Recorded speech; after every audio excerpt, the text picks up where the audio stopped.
kembali di dalam kelas teologi sosial, dan kali ini saya akan mempresentasikan sebuah topik adat, karena ini merupakan pertemuan yang keempat.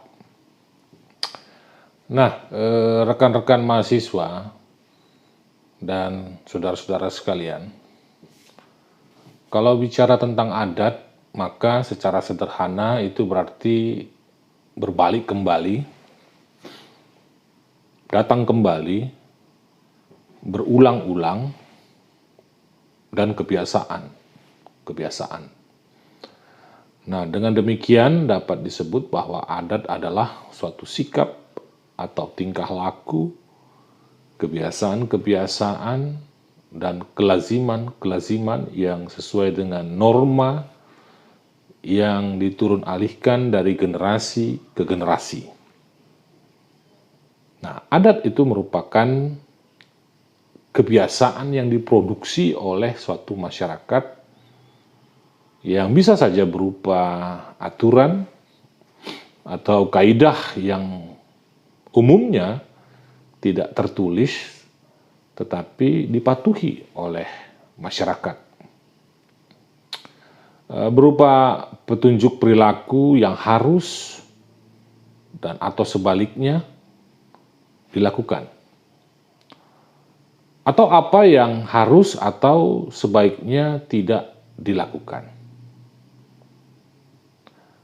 Bisa saja itu berupa tabu-tabu, ya, pantangan, larangan-larangan. Dan sehingga ketika ada seseorang yang melanggar kaidah atau aturan yang telah diturun alihkan dari generasi ke generasi itu akan mendapatkan sanksi yang umumnya bersifat sanksi sosial. Nah, sistem nilai budaya merupakan, dalam konteks percakapan adat itu, merupakan tingkat yang paling tinggi dan abstrak dari adat istiadat. Nah, hal ini disebabkan karena nilai-nilai budaya itu adalah konsep mengenai apa yang ada dan apa yang hidup di alam pikiran manusia itu. Apa yang mereka anggap bernilai, apa yang mereka anggap berharga, apa yang dianggap penting, apa yang dianggap tidak penting, sehingga sistem nilai tersebut akan menjadi sebuah pedoman berperilaku, memberi arah dan orientasi kepada setiap masyarakat untuk menjalankan kehidupannya, atau umum juga disebut dengan worldview itu.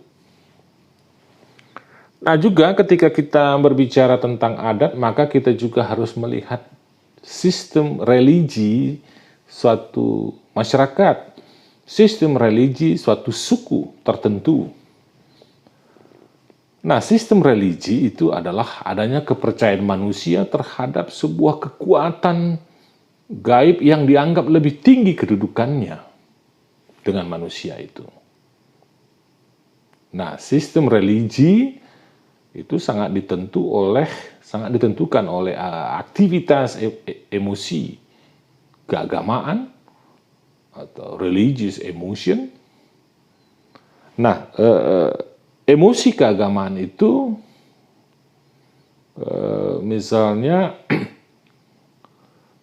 bangkitnya atau spontanitas bangkitnya rasa spontanitas, ya, yang bisa memberikan dampak terhadap aktivitas kehidupan manusia.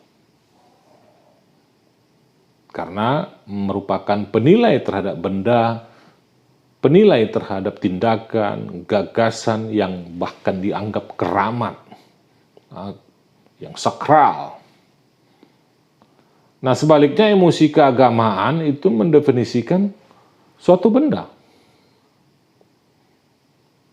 Emosi keagamaan itu juga mendefinisikan tindakan dan gagasan yang tidak bersifat keramat atau profan. Jadi nilai tersebut sangat tergantung pada manusia yang menganggapnya.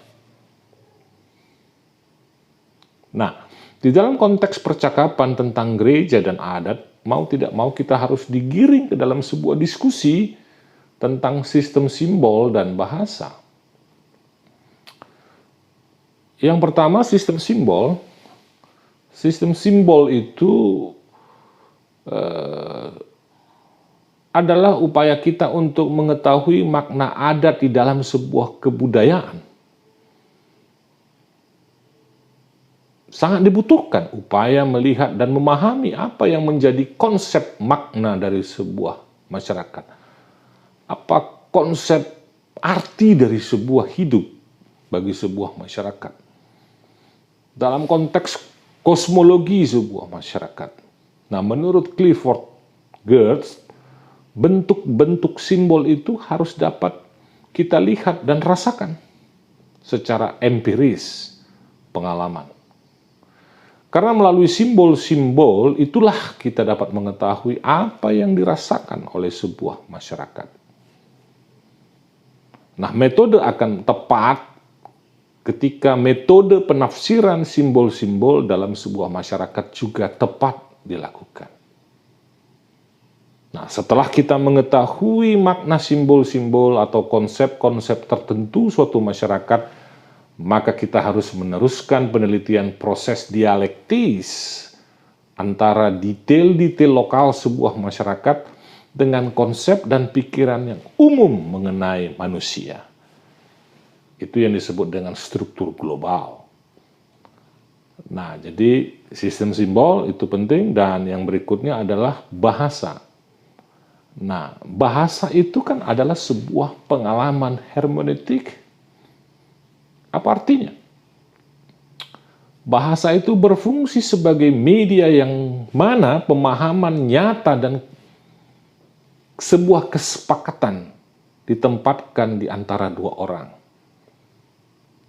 Nah, jadi bahasa itu akan bermanfaat ketika dua orang itu memiliki kesepakatan tentang sebuah bahasa yang akan digunakan.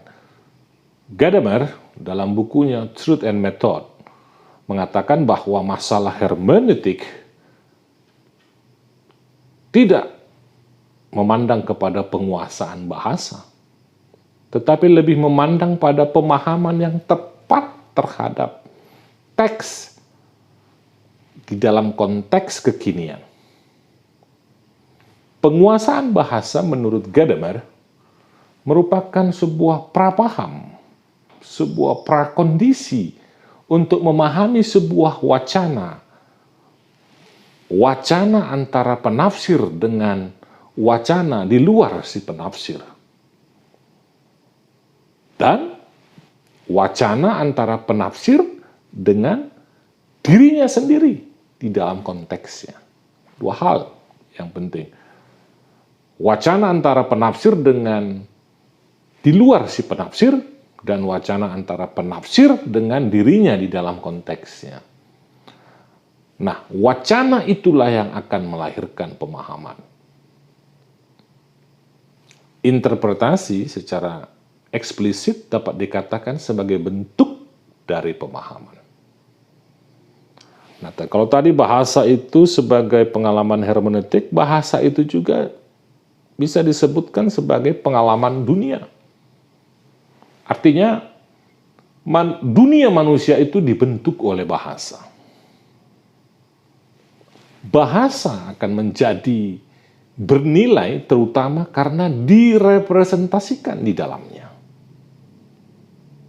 Bahasalah yang menyingkapkan segala sikap manusia terhadap dunia ini. Dan di dalam bahasa akan kelihatan realitas di balik tiap individu. Praktis, sebetulnya bahasalah yang menyapa kita, bahasalah yang mengusulkan, bahasalah yang bertanya dan menjawab dirinya sendiri melalui manusia. Pentingnya bahasa di dalam interaksi antar manusia itu, ya memang bahasa itu di satu sisi bisa menyatukan, tetapi juga bisa memporak-porandakan sebuah kehidupan manusia.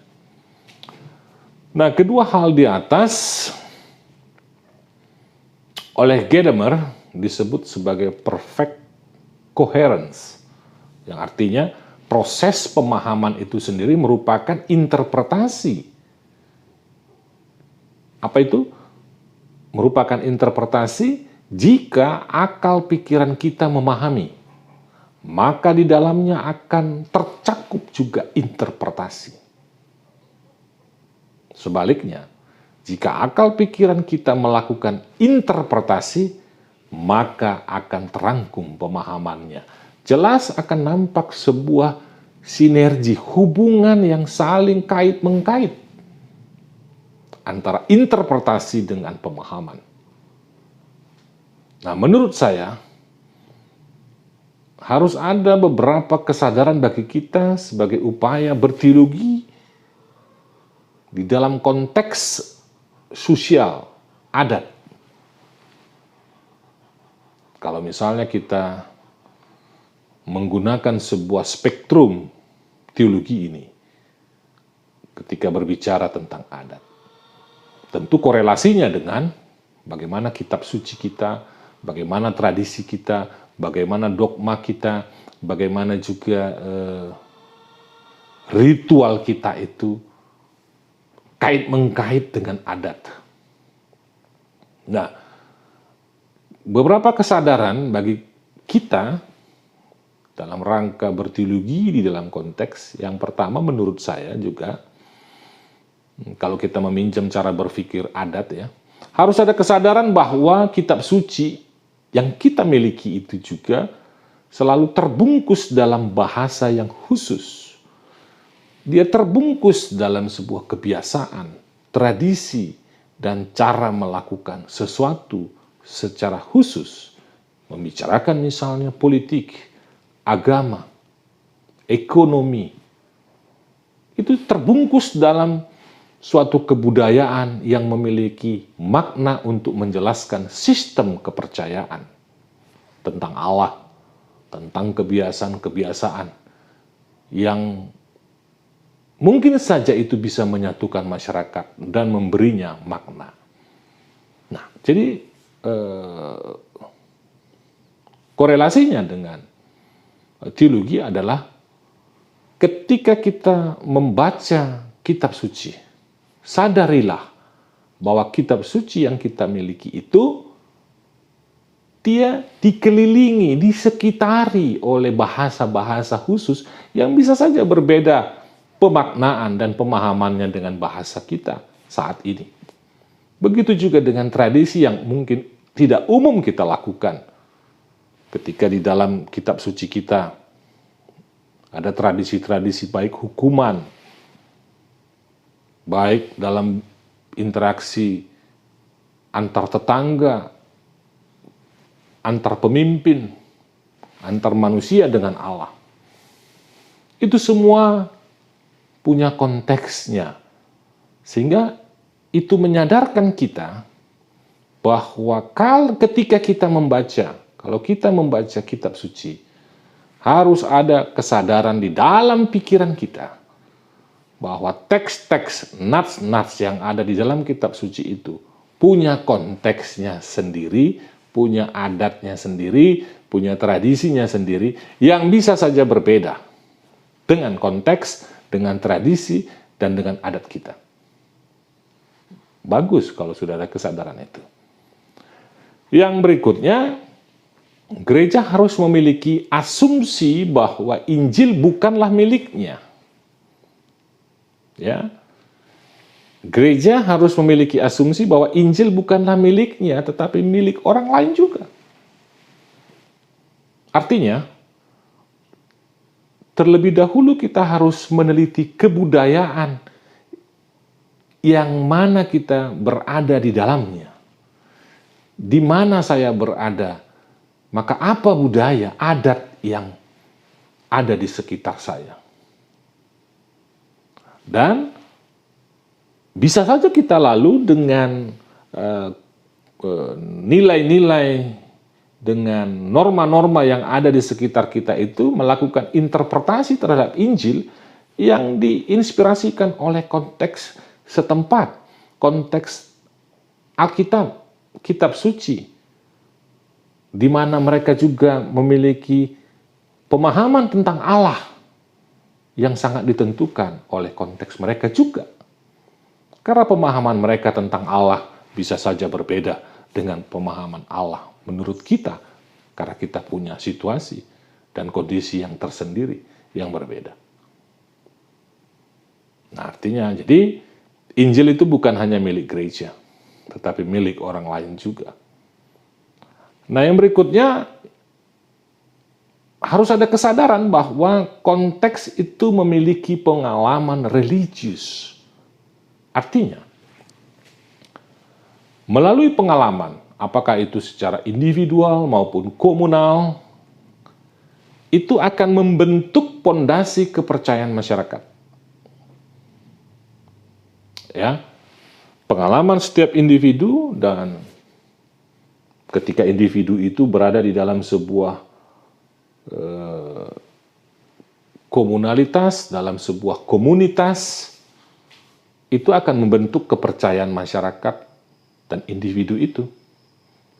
Sehingga benarlah apa yang dikatakan oleh Russell Stannard tentang pengalaman. Dia mengatakan demikian, saya tidak harus percaya pada Tuhan. Saya tahu bahwa Tuhan itu ada.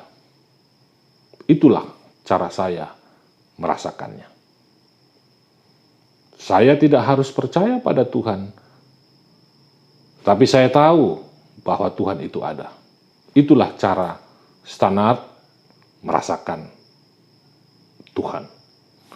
Demikian kelas teologi sosial, dan para pendengar, penonton sekalian yang ingin menyaksikan channel YouTube ini, silakan dibagi, karena dengan membagi kita akan membagi pengetahuan kita, bagaimana Allah berbicara, bagaimana teologi berbicara di dalam konteks adat dimanapun kita berada. Terima kasih, Tuhan memberkati kita.